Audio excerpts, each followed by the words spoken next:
Hello दोस्तों, मैं हूं हाशिम और आपका स्वागत है upper moon one versus Gyomei part 3 में। चलिए शुरू करते हैं। जब कोकोशिबो सानमी पर हमला कर देता है और ग्योमे आके उसे बचा लेता है। सानामी, जल्दी से अपने जख्मों को स्ट्रेच करो जब तक मैं ऐसे रोकता हूँ। तब कोकोशिबो ग्योमे की बॉडी को एनालाइज करने लगता है। इसकी बॉडी तो अपने लिमिट्स तक पूरी ट्रेन है।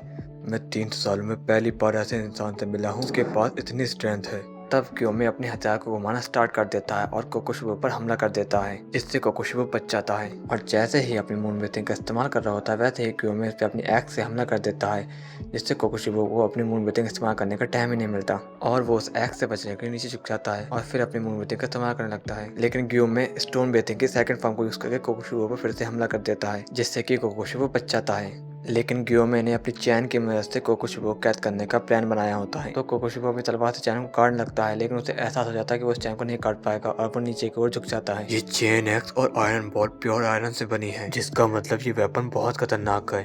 मेरी स्वॉर्ड्स मेरे फ्लैश से बनी है, तो इसलिए अगर मैं अपनी तलवार से इसे काटने की कोशिश करूंगा तो मेरी तलवार जल जाएगी। इस आयरन ने सनलाइट को काफी अब्सॉर्ब कर लिया है, क्योंकि सेनगेकु एरा में ऐसा करना तो पॉसिबल ही नहीं था। तो लगता है मुझे इसके करीब जाकर हमला करना पड़ेगा। कोकोशिबो ग्योमे के पास पहुंच जाता है, उसके गले पर हमला करने लगता है। इससे ग्योमे कूद कर बच जाता है और अपनी एक्स से कोकोशिबो पर हमला करने लगता है, लेकिन जिससे कोकोशिबो फिर से बच जाता है। तो ग्योमे अपनी चैन बॉल से उस पर हमला कर देता है, लेकिन उसकी गर्दन की वजह उसकी तलवार को अपनी चैन से पकड़ लेता है, जिससे कि कोकोशिबो की तलवार टूट जाती है। लेकिन फिर भी वो दोनों नहीं रुकते और एक दूसरे के ऊपर अपने अपने ब्रीथिंग स्टाइल से हमला करने लगते हैं। तो कोकोशिबो की तलवार फिर से रिजनरेट हो जाती है। तुम जो जो तोड़ोगे वो रीजनरेट हो जाएगा, इसका मतलब तुम्हारे अटैक यूजलेस हैं ह्यूमन। तो ग्योमे कहता है कि मैं ये मुजान के लिए बचा रहा था, लेकिन अगर मैं यहाँ फेल हो गया तो मुझे दोबारा से स्टार्ट करना पड़ेगा। ग्योमे अपने मार्क को एक्टिवेट कर लेता है। तो यहाँ इनोसुके और कनाओ और डीमस को ढूंढ रहे होते हैं और हमारा जिनोसु भी पहले जैसा हो जाता है, जैसे मुराता वापस लेकर जा रहा होता है। यहाँ मोइचिरो अपनी तलवार को पिलर से बाहर निकालने में कामयाब हो जाता है और हिम्मत करके अपनी तलवार को अपनी बॉडी डिफेंस से निकालने में भी कामयाब हो जाता है। मेरी कंडीशन इस समय बहुत ज़्यादा खराब है, लेकिन मैं इन जख्मों की वजह से कुछ कर भी नहीं सकता। पर मुझे अपर मून वन को तो हराना ही पड़ेगा, ताकि मैं उन लोगों का बर्डन कम कर सकूं जो भी लड़ रहे हैं। अगर मैं मरने वाला ही हूँ तो मुझे कुछ ऐसा करना पड़ेगा जिससे कि लोगों की मदद हो। तो मोइचिरो अपने जख्मों पर पट्टी बांधकर कोकोशिबो की ओर बढ़ने लगता है। अब गेनिया उसे अपने पास बुला लेता है ताकि वो उसे अपनी बॉडी जोड़ने में मदद कर सके। गेनिया, तुम अभी भी जिंदा हो? क्या तुम अपनी बॉडी को दोबारा जोड़ने वाले हो? तब गेनिया कहता है कि ये थोड़ा टफ होने वाला है।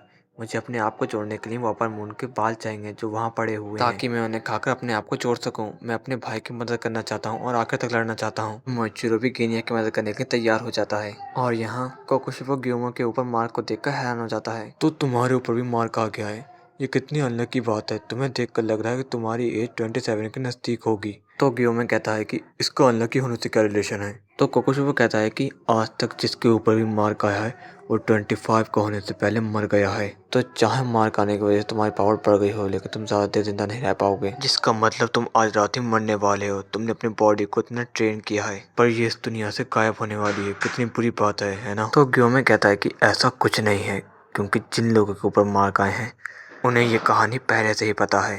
चाहे मार्क की वजह से मैं मारा जाऊंगा, पर जब तक मैं टीम मसले का पार्ट हूँ तब तक मेरे जीने की कोई गारंटी नहीं है। तो इसलिए मुझे कोई रिग्रेट नहीं है। अगर हम ऐसे ही अधूरे दिल से लड़ते रहेंगे तो मैं एक हाशिरा कहलाने के लायक नहीं है। हमारी इन बेकार की बातों से मुझे गुस्सा आने लगा है। तो कोकोशिबो कहता है कि मैं तुम्हारी इस बोरिंग सी लाइफ के बारे में बात नहीं कर रहा था। अगर तुम टीमर बन जाओगे तो तुम अपनी बॉडी और टेक्निक को बचा कर रख सकते हो। ये तुम क्यों नहीं समझ रहे हो बेवकूफ़? तो ग्योमे कहता है कि यहाँ पर कुछ समझने वाली चीज़ नहीं है, क्योंकि हम ह्यूमंस का जीना मरना तो हमारी डिग्निटी को प्रिजर्व करना है। तो अपनी बेकार की सोच को अपने पास रखना, क्योंकि ये तुम्हारे लिए सच हो सकती है। तुमसे बात करते हुए मुझे एक एहसास हुआ है कि तुमने एक बात तो ज़रूर झूठ कही है। कोई ऐसा बंदा ज़रूर होगा जो मार्क आने के बाद भी 25 साल से ज़्यादा जिया होगा। तो ये सुनते ही कोकोशिबो चौंक जाता है। तो ग्योमे को समझ में आ जाता है कि ये बात सच है। तो कोकोशिबो ग्योमे पर हमला कर देता है, जिसे ग्योमे रोक लेता है और वो दोनों लड़ना स्टार्ट कर देते हैं। तो यहाँ हम देखते हैं कि सानमी अपने जख्मों को स्टिच कर चुका होता है, लेकिन उसकी हालत काफ़ी ख़राब होती है, जिस वजह से सानमी अपना मार्क एक्टिवेट कर लेता है और सीधा कोकोशिबो पर हमला कर देता है। तो इस पर्सन पर भी मार्क आ गया, लगता है इस जनरेशन में सारे हाशिरा के ऊपर मार्क है। तो सानमी और कोकोशिबो मिलकर ग्योमे पर हमला कर देते हैं। ये दोनों अलग अलग ब्रीथिंग का इस्तेमाल कर रहे हैं, फिर भी ये एक साथ हमला कैसे कर पा रहे हैं? ऊपर से ये फाइट इतनी तेज चल रही है, तब भी एक दूसरे के साथ कोऑर्डिनेट कर ले रहे हैं। तो सानेमी कहता है कि शुक्र है ग्योमे, हमने उस हाशिया ट्रेनिंग को किया था, जिस वजह से हम एक दूसरे के अटैक को समझ पा रहे हैं। तो दोस्तों, मिलते हैं नेक्स्ट पार्ट में। तो वीडियो को लाइक करना और चैनल को सब्सक्राइब करना ना भूलें। तब तक के लिए बाय बाय।